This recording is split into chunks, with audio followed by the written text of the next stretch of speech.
Hi guys, welcome to another What If. So in this What If, we're going to be covering what if Tobi and madara were friends in the past. Like, they knew each other in the past.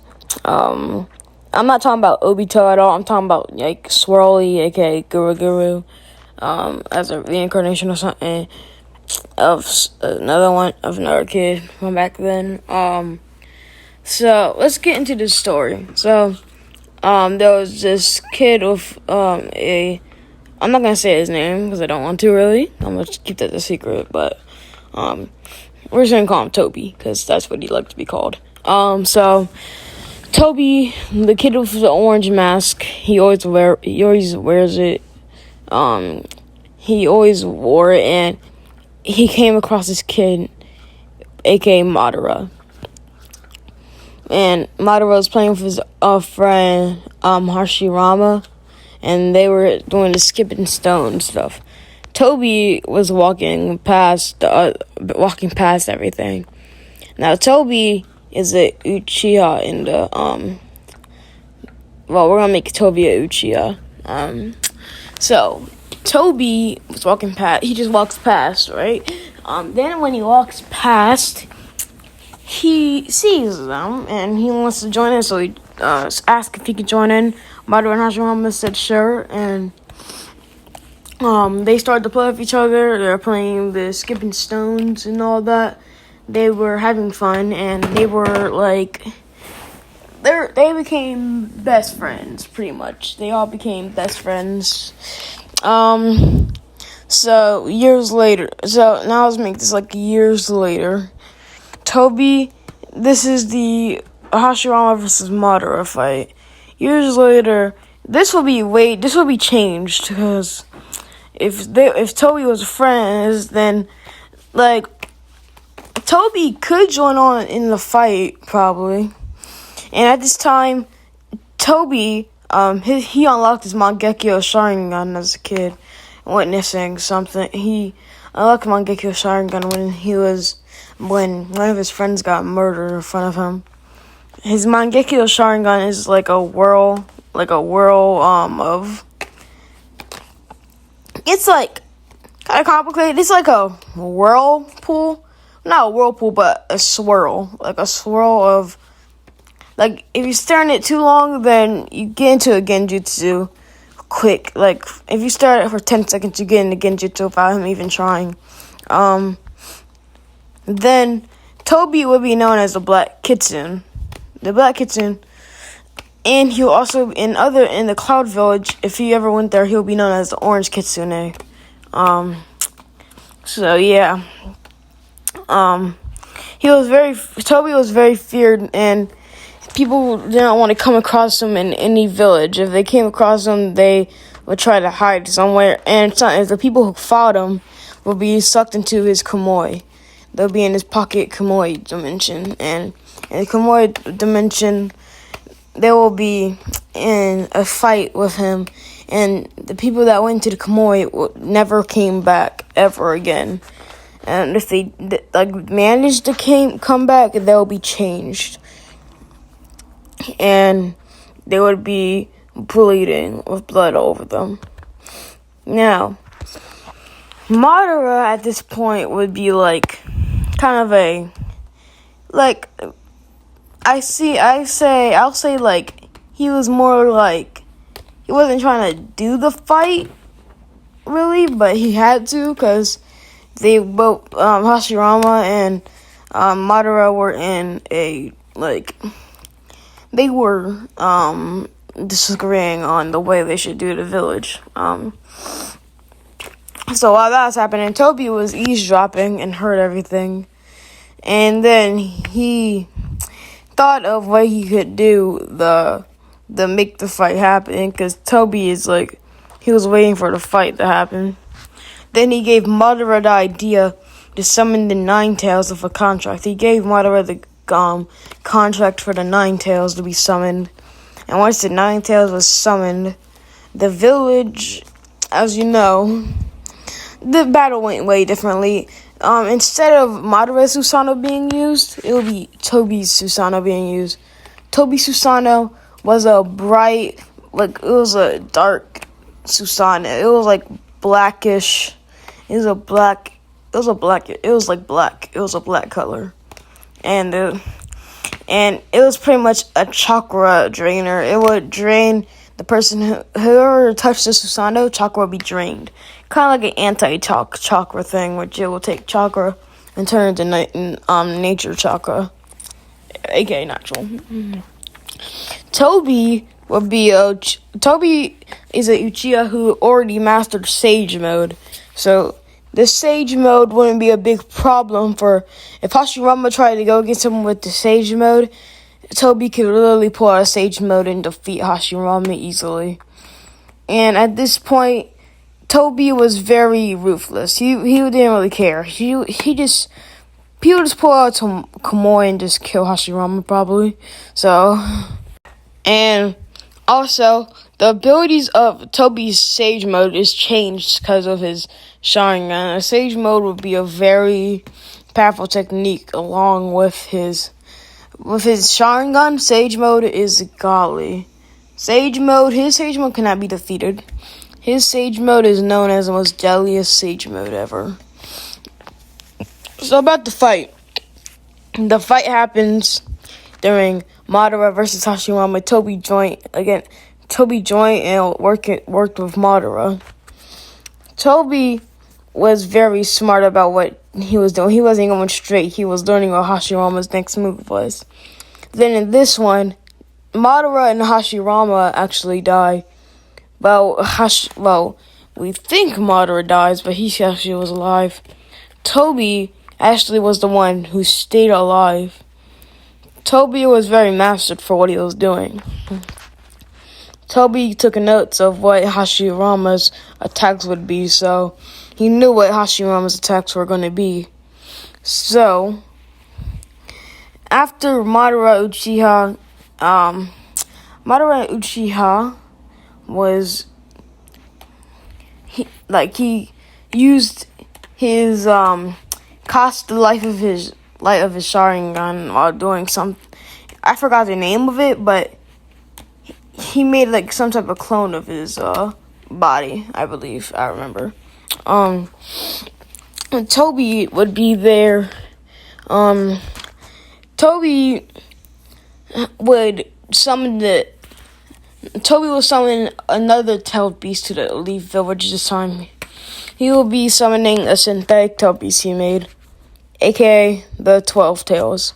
The 12 Tails would be like this ice frozen llama or something. It looked like a llama, but it wasn't. It was a llama and a fox hybrid. And it was frozen. It was made out of ice. And the chakra was frozen, and that means it stayed in place. Which Tobi was able to control the beast more easier because of this. And when the beast was controlled with his Sharingan, he was able to cast the infinite Tsukiyomi on the world. But the infinite Tsukiyomi failed due to the second Hokage coming in to stop the thing that Tobi was trying to do with the infinite Tsukiyomi.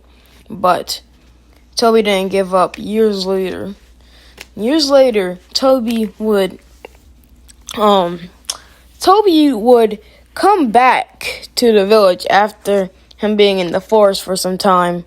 When he came back to the village, he would be speeding through, and what he saw was this kid Jiraiya and their teammates Tsunade and Orochimaru. He had some interest in Orochimaru, so he taught Orochimaru various techniques about snakes and all that other stuff.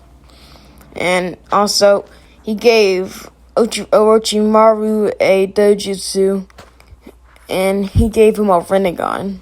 He gave Orochimaru a Rinnegan. So when Orochimaru got that Rinnegan, he was happy that he got a Rinnegan finally. And Tobi proceeded to tell Orochimaru every jutsu that he knows. Which, the jutsu that Tobi he knows about 1 billion jutsu. The jutsu that Orochimaru liked the most was the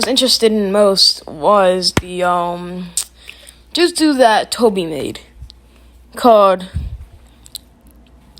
It will be called not Izunage, not that. Izu some. I'm freezing. Izu. I'm gonna stop freezing. I think I know the name. I forgot. I named it the Kimi Jutsu. The Kimi part of the dojutsu of the Sharingan would mess up reality, and the reality that the person saw, which the reality could be bent to the person who cast the Kimi on someone else. Then once the Kimi was cast, after he taught Orochimaru the Kimi, so Orochimaru was granted a curse mark, but not like any other curse mark. It was a synthetic curse mark. All Tobi had to do was use his Sharingan and a spear, like a spear would come on Orochimaru's neck, like a spear of a Sharingan, like a Mangekyou Sharingan, like Itachi's spear on his Sharingan. Then after a while, the whole village thought that Tobi was dead because it's been some years since Tobi was known. But Tobi wasn't actually dead. Tobi was actually using jutsu to keep himself alive long enough. Tobi saw many things. He was able to see. He even made its own Zetsu, aka Guru, aka Soroli. When he made it to be his replacement, so when Tobi dies, Guru will take the place of Tobi. And that happened. So then after a while, Tobi will come to the Hokage's office, and when the third Hokage saw Tobi, he was confused how Tobi was still alive. Tobi cast a Infinite Tsukiyomi, well, not Infinite Tsukiyomi, but a Tsukiyomi on the third Hokage. And third Hokage was shown what he did to Orochimaru and why Orochimaru left. And then Hiruzen was shocked about how that happened. And then this glow came around Tobi. Tobi would be sure that the third Hokage will probably understand it, but the third Hokage summoned Anbu Black Ops. Tobi was able to flee. Years later, during the Hokage mission, instead of Obito doing it, it would be Tobi doing the slaughter too with Itachi. And then once Itachi, Tobi was known for his chains he always used. The drain chakra out of people. These draining chakra chains, which pretty much were godly. And the chains were very godly, and he used them during the Uchiha slaughter. First, he came after the head Uchiha. Instead of Itachi killing Fugaku and Mikoto, it would be God and Tobi killing Mikoto and Fugaku. And then he killed Izumi, which is Itachi's girlfriend. They only left, and then they killed the whole entire clan except for Sasuke, like the other time. There was only some minor changes. So after a while, they joined Itachi and Tobi. They joined the Akatsuki. Itachi and Tobi. They joined the Akatsuki. Then Madara and Obito. Obito will be taking the thing of Madara because Madara dies finally. Crap. And then in the Akatsuki, everyone knew Tobi as Tobi, and they were happy to have him on the Akatsuki because Tobi was very feared. And when Tobi came around, And when they're after the Nine Tails, Tobi came along with Naruto. He was also able to capture Naruto. And Naruto Uzumaki, his Nine Tails was distracted from Naruto. But Naruto did not die. Naruto was actually able to stay alive because someone died to save. And there you guess who it was. It was Tsunade. Tsunade died for Naruto to stay alive. So Naruto could stay alive for long. Yes. Naruto stayed alive while they had what they wanted, so they could bring out the Nine Tails any time they destroyed the Hidden Leaf. Tobi had planned to destroy the Hidden Leaf because he wanted to destroy the Hidden Leaf so badly. Yes, the Hidden Leaf. He hates the Hidden Leaf. He hates the Hidden Leaf too much. And this is gonna be it for this part. So I'll see y'all next time on part 2 for this series of Tobi.